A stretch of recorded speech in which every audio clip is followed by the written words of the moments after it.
The Invest in Her podcast is brought to you in part by Wells Fargo Bank. Hi, I'm Catherine Gray, founder of She Angel Investors and co-founder of the She Angels Foundation. I'm also the podcast host of Invest in Her and an award-winning producer, author, and TEDx speaker. Our show, Invest in Her, features phenomenal female founders and funders. As you know, women receive less than 2% of venture capital funding. Our series is about accelerating the funding of women by connecting them to funding resources. Let's meet today's guest. Welcome to this week's episode of Invest in Her. We're so glad to have you with us. I'm Catherine Gray, the founder of She Angel Investors and co-founder of the She Angels Foundation and producer of the film Show Her the Money. And recently, when we were screening the movie in Austin, I had the pleasure of meeting my next guest. She is with the Central Texas Angels Network. Please welcome Laurie Cercone. Hi, Laurie. How are you? I'm good. So great to be here. Really appreciate it. And great to have you. Yes. We had a great screening in Austin. It was full of fantastic energy. And I know a lot of people from your Angel Network were there. And of course, we were on a panel together. So that was awesome. And I'm so excited to talk about the Central Texas Angels Network today because people are always asking me, where are angel networks? And I'm sure a lot of our listeners are from or near Texas or have friends in Texas. So they want to be aware of where are these angel groups. And yours is one of the, or if not the largest in the country, right? Well, we're definitely, I don't know if we're the largest because there's many groups that syndicate across many different markets, but we're definitely one of the largest. One of the largest, yes. How many members do you have? Well, we have over 120 members. Great. We actually, we're started back, we've been around for a while. So we started in 2006, and it was started by a group of investors and community leaders who really wanted to better support with mentorship and startup companies in Texas. So that's how it started. But since then, I mean, we've got now 2 full-time staff members. We have a board of a volunteer and many leadership committees. And I've actually been on the board for 4 years, and I was board president for 2 years. I saw that. I love that they had a female board president. Bravo.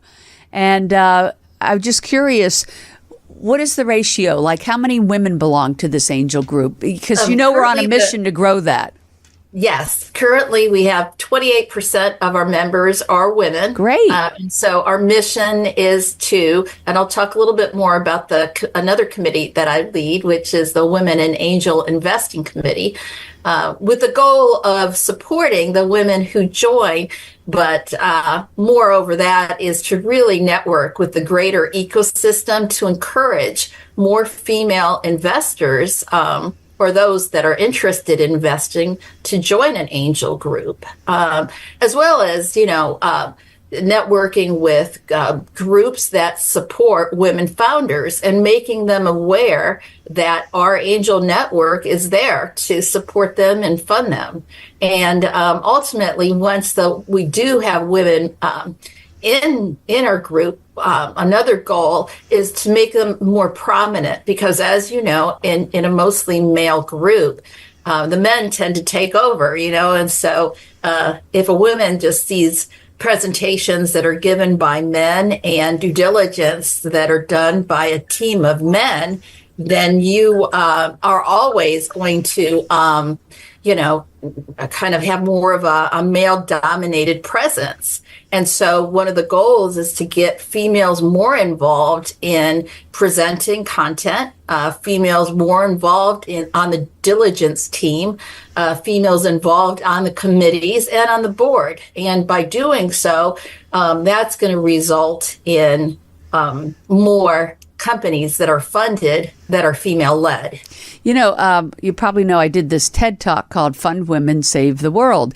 And it is about the research shows that people tend to invest in people they identify with, which means your work is so important in getting more women to become angel investors so that it is women sitting at that decision-making table deciding who gets the funding, which will in turn result in more women founders getting funded by your group and by others as well. So that's why we're trying to bring attention, right, to this incredible opportunity to become an angel investor. What is required to join your group?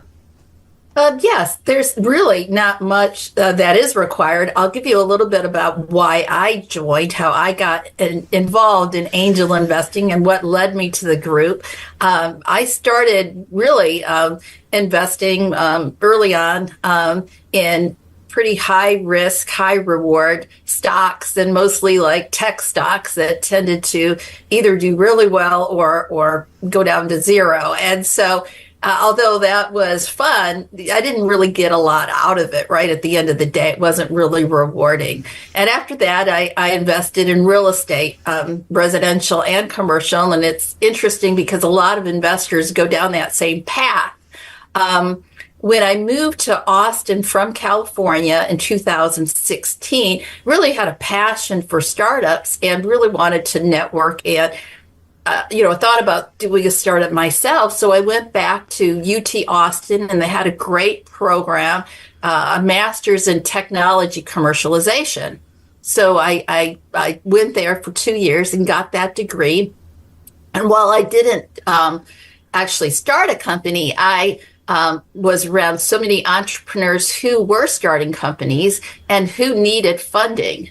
And at that point, during that time, I made my first angel investment in one of those companies. But I felt not confident. Wait. I want to know what company it was. Oh, it was a company that's no longer in business. But they did really well, and then unfortunately they ran out of money. So they're no longer in tell me a success story, one that you really, maybe more recently have invested in. Yeah, I definitely will. So, but let me finish that. But what led to me joining the group is like, I don't know anything. It was a software company and I don't have a background in software. So it's like, I don't really know if like what they're saying really is really true. Yeah. And so I need to be in a group that has people that have that expertise, and also to make sure that the terms and everything should be where they are.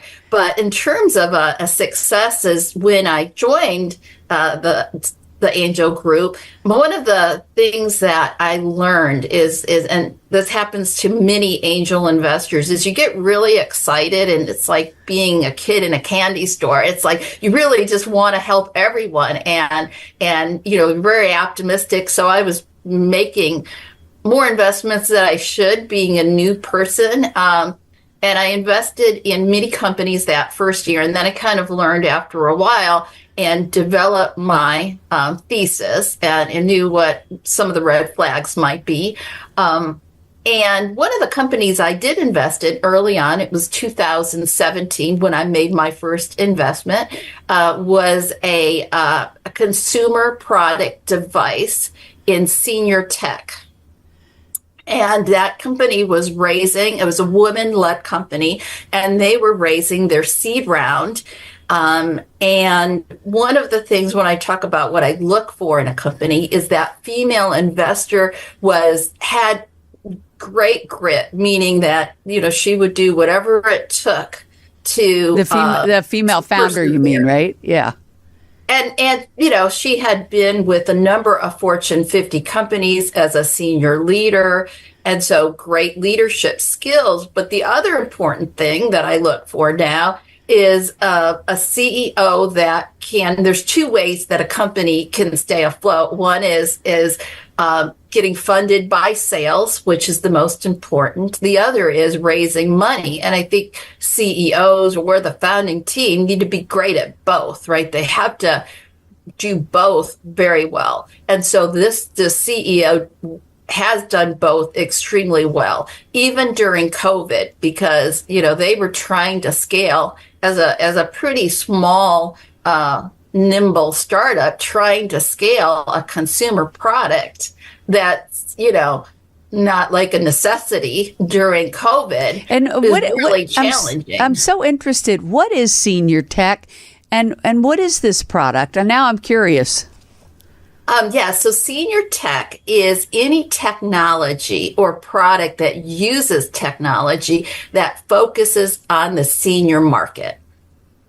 And so for this particular company, it's a watch that is innovative in itself. It has some innovative design patents that allows it to continually charge without having to be taken off at any point in time. And then it does a lot of things that allow seniors to stay in place at their home. And it looks stylish. So it's not like you're old, where you're wearing this thing around your neck that looks like a medical device. One might not even tell when you're wearing it that it's anything different than a stylish watch. And it must be easy to use, because we know all the seniors, we got, it can't be complicated. Right. Well, what's interesting about this is the median age for these types of devices, I think, was like in the 80-ish range. Oh, wow. But that's for the industry. But this product, because it was so stylish and people actually didn't mind, there's a stigma to one not wanting to wear things, like a device around their neck. And so the median age of the customer was a lot lower than the industry average for this type of device. So what kind of things does the watch do that the other watches on the market don't? Like, give me some examples. Yeah. So the one unique characteristic of it is it has the batteries, like unlike many devices where you have to take the watch off or charge up the device. It has the batteries are they're on the side. You can't tell they're batteries, and so you could easily take them off and then put new ones on. And so you have those interchangeable batteries that are always make the device not have to be taken off to work. So besides telling the time, does it have some other Yeah, and so it has a medication reminder. It also has intelligence where it can sense if someone takes a normal route and, maybe they're going the same route every day and then they go somewhere different. And so there's a lot of features built into it where, it notifies, you can program it to notify a relative. So say it detects that you're doing something different or it's not in your normal routine. It might prompt you first, the wearer, to ask if this was intended. And if there's something unusually detected, then it would then go on to the relative that you detect, or at the most accelerated point, it would call 911. But again, it kind of goes above and beyond most devices. It has fall protection, again, a medication reminder. But some of the unique characteristics of it is the battery design, and that it allows for continuous wearing of that watch. That sounds great. With so many people, baby boomers, being caregivers to their older parents, it definitely sounds like a unique, product for that type of thing. This is what's so fascinating, isn't it, about angel investing, getting to learn, like you said, about what are the innovative products that are coming down the pike. You have an opportunity to invest in them.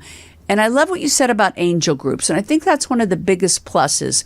you get to learn about these products. You get to meet other fascinating people who are investors or innovators, and you get to be with a group of people that are helping you to vet them, so you're not having to vet these yourself. And that's a big plus, right? It really takes away. Yes, that's definitely the benefits of it. And CTAN, we not only have our funding cycles, which we have 6 funding cycles per year, but we also offer monthly educational events for our members. As a matter of fact, I just attended one yesterday that was all about the differences between equity, convertible notes, safe notes, and the advantages and disadvantages of each, and sort of the trends of these instruments. But we have courses on patents. We have courses on, term sheets. So a lot of different education, as well as, the ability, if you wanted to be involved, we have many committees, and we have due diligence teams that are member-led. And so when I first started, I was on a lot of diligence teams, and it's a great learning ability to get that, and then be supported by a team of others who, I love the fact that there's so many smart people that have industry experience across every category. And so as an individual, you might have experience in what your profession is, but you're not going to have experience in every single industry. And one thing that I learned is that my thesis, I like to be diversified in many different categories, but I also, you need to have enough companies. Statistics show that you should be invested in 20 or more companies. One of the things that CTAN has done in the last 2 years ago, we're in our second year now, of having a sidecar fund. And the sidecar fund is an excellent opportunity for someone new to come in and get that diversification. So if a new member came and they could put as little as $20,000 into the sidecar fund, and that $20,000 is there's threshold that needs to be met. So many members need to first invest in the company, it needs to present at our pitch event, kind of make it through the cycle, have enough interest to have diligence done. So there's a full diligence report. And then if it raises a certain amount, has at least 4 members invest at a certain threshold, then the sidecar fund invests. So the sidecar is really invested in companies that are well vetted, has made it through the entire process, has diligence. So if you are invested in the sidecar fund, you're going to be really invested in the best companies. And the goal is to invest in 8 to 10 companies per year. And so let's explain to people what that sidecar thing opportunity might be. I think it's like an SPV, right? A special. The difference between an SPV and a fund is an SPV you kind of which is a special purpose vehicle for those that don't know that. Yeah. Yes. So an SPV might be for one company, and you could kind of choose, which companies you invest in. And there's an SPV usually for a particular company. The fund, however, is at the beginning of the year. We start raising for the fund usually at the end of the year, and it's open till probably like March. And so members can choose to invest a certain dollar amount in the fund. And it's as low as $20,000, but some members might invest more, 50,000 or 100,000, whatever they feel comfortable in. And then, as I mentioned, the fund, basically the reason it's called a sidecar fund is it invests alongside what members invest in. So if a company makes it all the way through the due diligence process, has enough interest, and the members write checks, and that meets the threshold of total investment and enough members investing in that particular company, then the sidecar fund, as a sidecar, also makes an investment in the company. And typically, what we do is we look at the total dollars collected and divide that by 8 investments.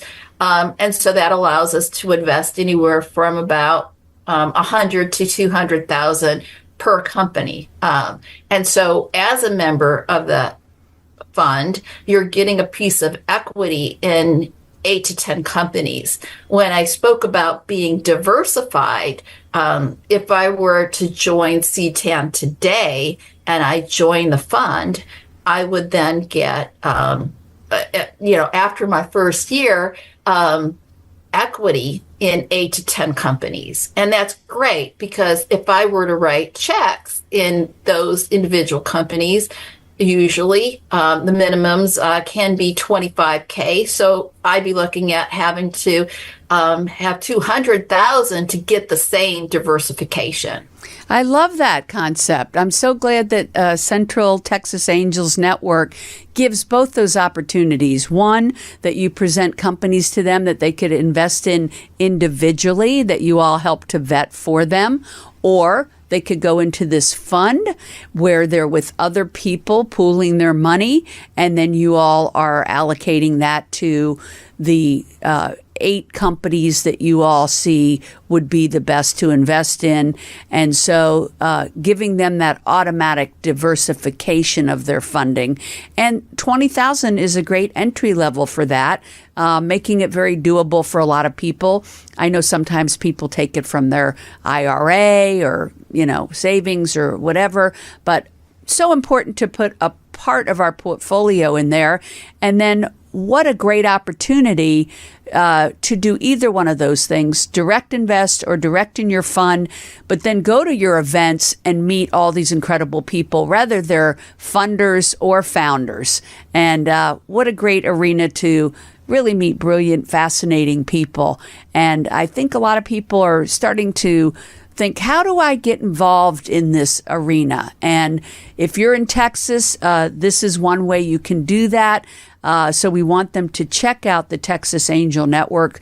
I want to talk to, before we wrap up, about the reason founders get so much out of going to angel groups and pitching is, like you said, that all of those who invest, and even some who don't, could be opening doors for them, giving them resources other than capital, which is just as important to get introductions and so forth.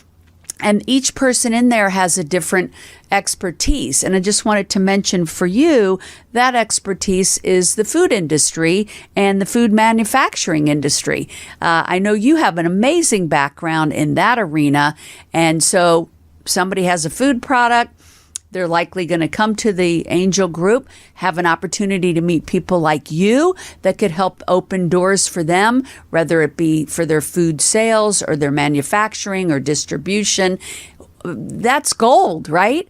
And that's something we're not going to get unless we join a group like this.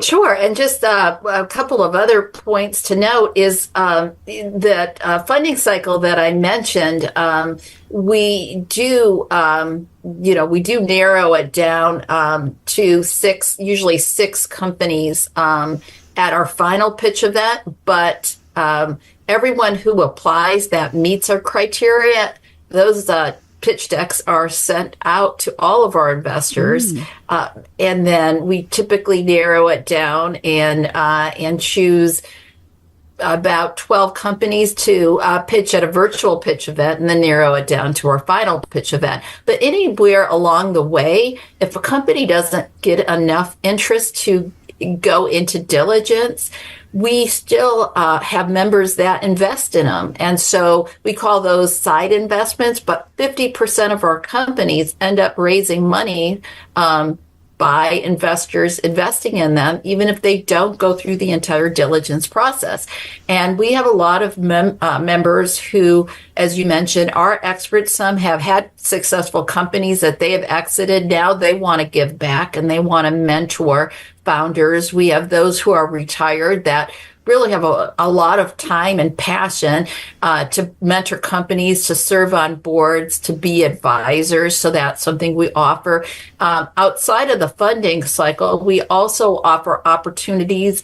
We have a virtual event that's held 1 week before the application deadline. And this is really an introduction to how to pitch to angel investors, and kind of goes through our entire cycle, but also talks about just how founders should pitch to angel investors and who are angel investors and what's most important to them. We also have office hours that are in person here in Austin, where it's a round robin format, and we have our angel investors, usually about 12 to 15 investors, available to meet with founders and talk about their business and talk about whether they're ready for angel investments. And that's a great one-on-one personal meeting.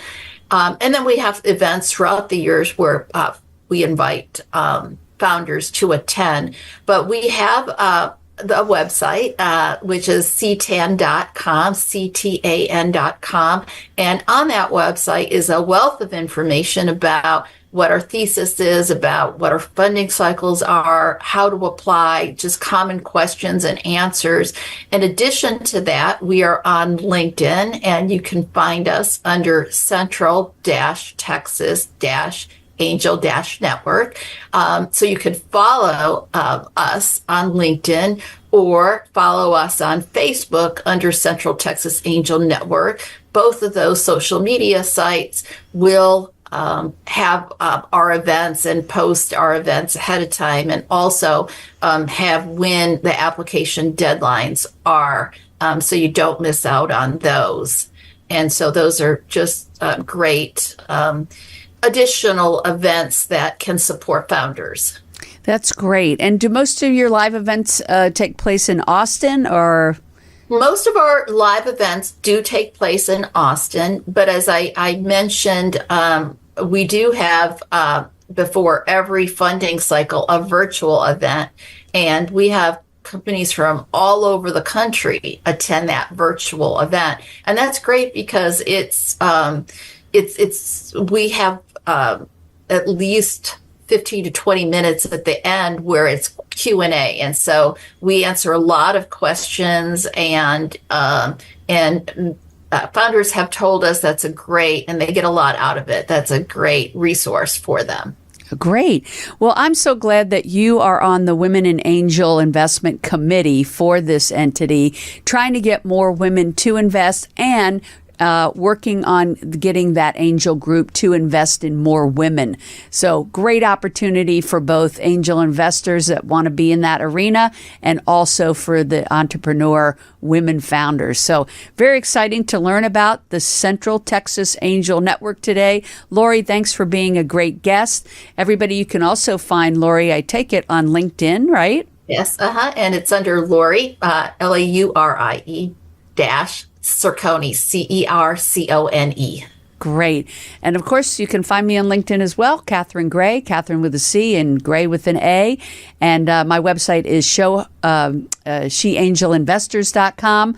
And of course, we also have the movie site, which is showherthemoneymovie.com. You can see when we'll be in your area. We'll also be streaming soon through large groups and corporations on the Kinema platform. So check out our website and learn out how to do that so you can see our movie, Show Her the Money. We really appreciate everybody taking the time to tune in today. Laurie, thank you for your